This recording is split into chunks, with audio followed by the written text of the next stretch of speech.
അൺഒഫീഷ്യലായിട്ടുള്ള ഇങ്ങനെയുള്ള വിദേശയാത്രകൾ തന്നെ ആയിരിക്കില്ലേ ഈ രാഹുൽ മാങ്കൂട്ടത്തെയും വഴിപിഴപ്പിച്ചിട്ടുള്ളത്? പ്രതിപക്ഷത്തിന് വലിയ ഉത്തരവാദിത്വം ജനാധിപത്യത്തിലുണ്ടെന്നുള്ളത് നമ്മൾ പറഞ്ഞിട്ടുണ്ട്. ആ പ്രതിപക്ഷത്തെ നേതാവായിരിക്കാൻ അദ്ദേഹം യോഗ്യനല്ല എന്ന് തെളിയിച്ചുകൊണ്ടിരിക്കുന്ന സമയത്ത് അതുവരെയുള്ള ചരിത്രം എടുത്ത് പരിശോധിക്കുമ്പോൾ ഏറ്റവും കൂടുതൽ വിദേശയാത്ര നടത്തിയ നേതാക്കന്മാരായിട്ട് ഈ 3 പേര് അറിയപ്പെടുന്നത് എന്തുകൊണ്ട് പോയിരുന്നിട്ട് നരേന്ദ്രമോദിയെ വിമർശിച്ചുകൊണ്ട് സംസാരിക്കാൻ പറ്റത്തില്ല? അങ്ങനെയുള്ള സ്ഥലത്ത് എന്ത് രാഷ്ട്രീയം പറയാനാണ് പോയിരിക്കുന്നത്? ഇരയ്ക്കൊപ്പം എന്നുള്ള നിലപാടുമായിട്ട് രംഗത്ത് വന്നിട്ടുണ്ട്. ഇനിയെങ്കിലും എനിക്ക് തോന്നുന്നു പ്രതിപക്ഷ നേതാവൊക്കെ ശക്തമായൊരു നിലപാട് അല്ലെങ്കിൽ നടപടി സ്വീകരിക്കാത്ത പക്ഷം കേരളത്തിൽ 2026 UDF അന്യമായി പോകത്തില്ലേ? ഇവന്മാർക്കെതിരെ പറയാതിരിക്കുന്നത് തന്നെ കുറ്റകരമായ മൗനമാണ്. കാരണങ്ങൾ നിശബ്ദനായിരിക്കാനല്ല ഇവരെ ആ സ്ഥാനത്താക്കിയിരിക്കുന്നത്. രാജൻ ഭായ് നമസ്കാരം. നമസ്കാരം. രാജൻ ഭായ്, ചിലർ പിടിക്കപ്പെടും എന്ന് കാണുമ്പോഴത്തേക്ക് ഇരവാദം ഉയർത്തി അല്ലെങ്കിൽ ഇരയുടെ പക്ഷം ചേരുക സ്വാഭാവികമാണ്. കൂടുതൽ അതിനെക്കുറിച്ച് പറയാനായിട്ട് നമുക്ക് സാധിക്കത്തില്ല. പക്ഷേ എങ്കിലും ഒരു കാര്യം പറയാതിരിക്കാൻ വയ്യ, VD സതീശൻ്റെ വിദേശയാത്ര. ഒരുപക്ഷെ അൺഒഫീഷ്യലായിട്ടുള്ള ഇങ്ങനെയുള്ള വിദേശയാത്രകൾ തന്നെ ആയിരിക്കില്ലേ ഈ രാഹുൽ മാങ്കൂട്ടത്തെയും വഴിപിഴപ്പിച്ചിട്ടുള്ളത്? നാട് കത്തുമ്പോൾ വീണ വായിച്ച നീറോ ചക്രവർത്തിയുടെ കഥ നമ്മൾ കേട്ടിട്ടുണ്ട്. സമാനമായ സാഹചര്യത്തിലാണ് ഇവിടെ ഇത്രയും വലിയ കലുഷിതമായിരിക്കുന്നു.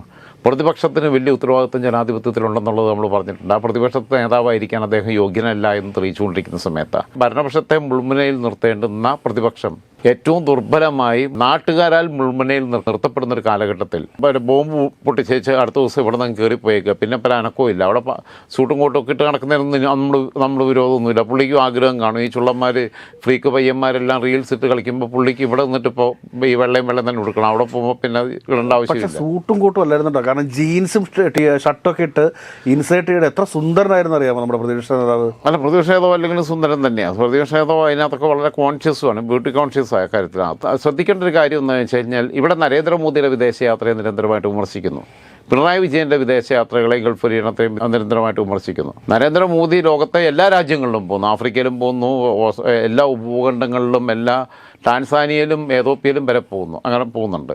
അദ്ദേഹം ഒരു രാഷ്ട്രത്തെ പ്രതിനിധീകരിച്ച് വിദേശ രാജ്യങ്ങളുമായിട്ടുള്ള നമ്മുടെ നയതന്ത്ര ബന്ധം ദൃഢപ്പെടുത്തുന്നതിൻ്റെ ഭാഗമായിട്ടും ഇടപെടുന്നതിൻ്റെ ഭാഗമായിട്ടും ഒരു ലോക പോലീസായി അമേരിക്ക നിൽക്കുന്നിടത്തുനിന്ന് ലോകത്തിൻ്റെ ായിട്ട് ഇന്ത്യയെ മാറ്റുന്നതിനകത്തും ഏത് വിഷയത്തിൽ ഇന്ത്യ എന്ത് നിലപാടെടുക്കുന്നു എന്ന് ഉറ്റുനോക്കുന്നൊരു കാലഘട്ടത്തിൽ പണ്ട് അമേരിക്ക, സോവിയറ്റ് യൂണിയൻ എന്നൊക്കെ മാത്രം കേട്ടിരുന്ന കാലത്ത് നിന്ന്, അല്ലെങ്കിൽ ജർമ്മനി, ഫ്രാൻസ് എന്നൊക്കെ കേട്ടിരുന്ന കാലത്ത് നിന്ന് മാറി ഇന്ത്യ എന്ന പേരറിയാത്ത ലോകത്തെ 600 ചില്ലാനും കൂടി മനുഷ്യരിൽ നമ്മൾ ആൻഡമാനിലുള്ള പോലെയുള്ള ഗോത്ര വിഭാഗത്തിൽപ്പെട്ടവർ അല്ലാത്തവർക്കൊക്കെ ഇന്ത്യ എന്ന പേരറിയാം.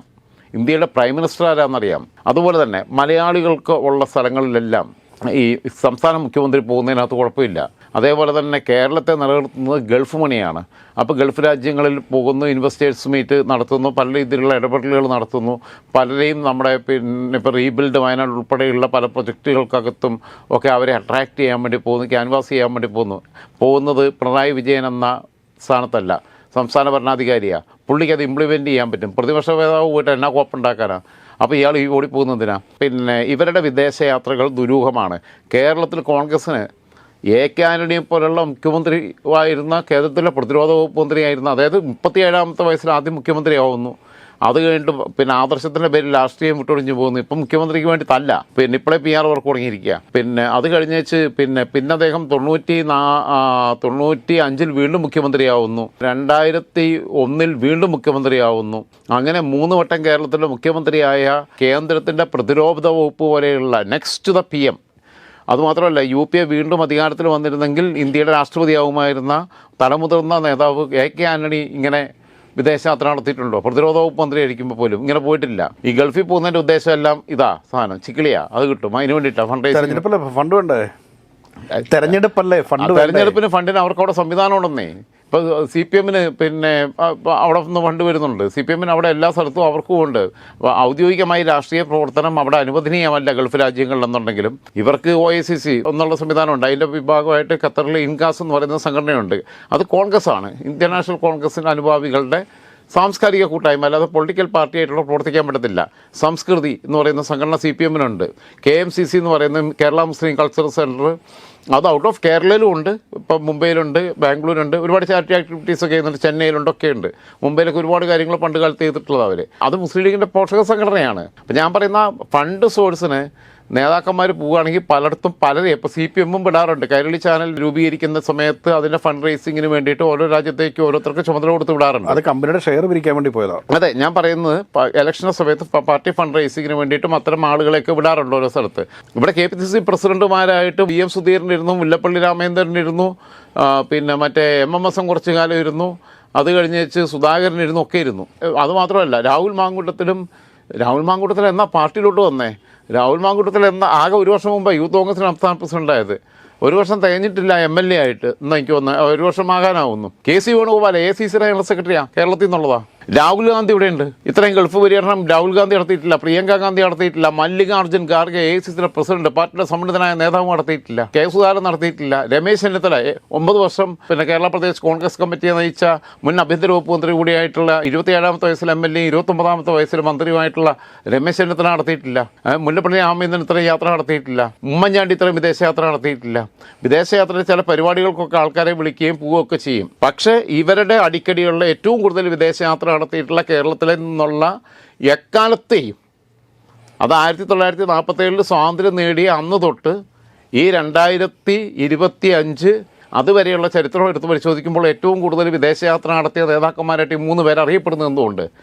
മീൻ വണ്ടിക്കകത്ത് പൈസ കൊണ്ടൊന്നും ഇല്ലയോ എന്നുള്ളതൊക്കെ വേറെ കാര്യം. അവിടെ ഡീൽ നടക്കുന്നു, ഇവിടെ കാര്യങ്ങൾ ചെയ്യുന്നു. പിന്നെ പൈസ കൊടുക്കുന്നവനെ എന്ത് കണ്ടിട്ടാണ് പൈസ കൊടുക്കുന്നത്? അവന് ആരെങ്കിലും സഹായിക്കാനാണെങ്കിൽ ചാരിറ്റി ഓർഗനൈസേഷൻ കൊടുക്കും. ഇത് കൊടുക്കുന്നതിൻ്റെ പിന്നിൽ വേറെ ഡീലുകൾ നടക്കുകയാണ്. ഇത് ദുരൂഹമാണ് ഈ യാത്ര. പ്രത്യേകിച്ചും കോൺഗ്രസ് അതിൻ്റെ കഴിഞ്ഞ പിന്നെ ഒരു 10 വർഷത്തെ ചരിത്രം എടുത്തു നോക്കുമ്പോൾ സോളാർ കേസ് പിന്നെ അതിനകത്ത് പിന്നെ കുറേ കുഴപ്പങ്ങളുണ്ടായിരുന്നു.